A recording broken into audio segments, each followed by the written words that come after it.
ang topic natin today. Dapat bang maging issue kung may gay contestant sa isang male pageant o gay talent sa isang artist center? Ayan. At syempre, Nahirapan ako sa nabunod ko kasi yes, so ilalaban ko to ngayon. Yeah, So ilaban mo dapat na. may issue. Bakit? Kasi nga, di ba, syempre, pag ikaw sumali ka, nirelease ka bilang artist, bago kang artista. So kung ano yung image mo, kung wholesome ka, dapat ma-maintain mo yun. Di ba? At saka unang-una, pag may mga press con, dapat hindi tinatanong kung ano yung sa mga gender na yun na gano'n.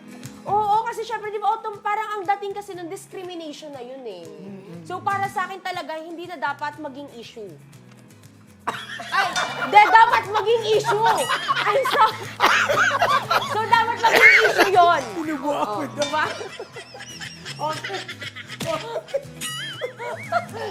go, Rodel! Para sa akin, hindi na kailangan. Kasi Mildred, Rona, kagaya na lang sa Miss Universe. Tignan mo, di ba? Tinatanggap na nila yung mga transgender, trans woman, at kung anik-anik pa. So, kapag sumasali ka sa mga gay contest, sa male pageant na yan, o kaya sa isang artist center, hindi na siguro kailangan.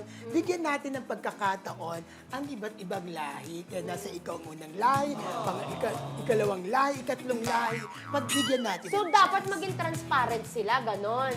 Hindi naman siguro kasi... Na aminin agad, iladlad agad. Kasi ang tao naman alam nila, di ba? Kung gay siya, Kumbaga may gaydar. kung lesbian siya, oo, alam na nila yon. Pero Pero sa... hindi na dapat iladlad. Hindi naman nila iniladad. Not necessarily naman dapat ilandan. Pero, kasi Rona, maraming mga nag-artista na hindi naman nila sinabing gay sila, hindi naman sinabing lesbian sila. Pero yung tao, alam nila kung ano sila. Correct. Oo. Pero hindi, sila, hindi naging issue. Sila nang nagkakaintindihan doon, di ba? Yeah. So sa'yo, bakit issue yun? Oo. Dapat maging issue yun. Dapat maging issue nga. Basta dapat maging issue nga yun. Yeah. Kasi wholesome nga lang dapat sila, so dapat ma-maintain nila yun eh. Kasi part na yun nung, hindi naman sa dahil sa kontrata na pinirmahan nila. Oo. Pero syempre, pangatawanan mo na. Di ba? Eh kung pinakilala ka na hanggang ka, at saka marami naman din ngayon. So, parang sinasabi mo kasi issue sa'yo, dapat hindi na sumali yung mga gay, yung mga tago, at saka mga tagog lesbian, Oo. gano'n? So kung gano'n na yung image mo, di ba? Ganon ka na dapat talaga. Hindi. Pero kung...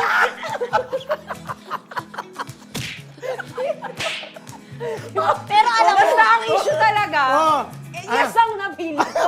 Yun ang issue. Oh, so, issue talaga sa'yo na may mga gay at saka, kung ano man. Oo. Yun! Diba? Oh, naintindihan na natin. Sa mga male Bakit sa pageant? pageant, di ba? Kaya nga di ba pag sumali ka ng pageant, may requirements sila. Oo. So, ganun din. May requirement. Requirement. Required. In fairness, naintindihan na natin siya. Oo. Hindi lang Mildred. Kasi yes ang napili ko. Oo. So, maintindihan nyo na po ako. Mildred, ko ginusto. maybe. Bakit? Maybe. Maybe. Oo. Alam nyo, ito sa experience namin dalawa ni Rodel, ha? Diba? Oo. Nagiging issue rin talaga. Kumbaga, tama ka naman eh, nagiging issue rin talaga pagka pag gay, ang isang hindi talaga sila open na gay sila. Kasi hindi. mga kasira talaga sa karir nila yun, di ba? Oo. Kaya Oo. minsan dapat, yung minsan sa press con, di ba, yung tinatanong minsan yung pag nafe-feel nila parang, syempre iba may gaydar. Di ba? Tapos parang nafe-feel na something, natatanong minsan personally na hindi na naman na dapat na. Oo. Ikaw ba, naaamoy mo ba kung gay? Ako may gaydar ang kasi isang ako. talaga? Oo. Babaeng Dito sa bakla mga ako staff eh. natin, meron ka ba naaamoy? Parang may mabaho. Charot. Charot lang.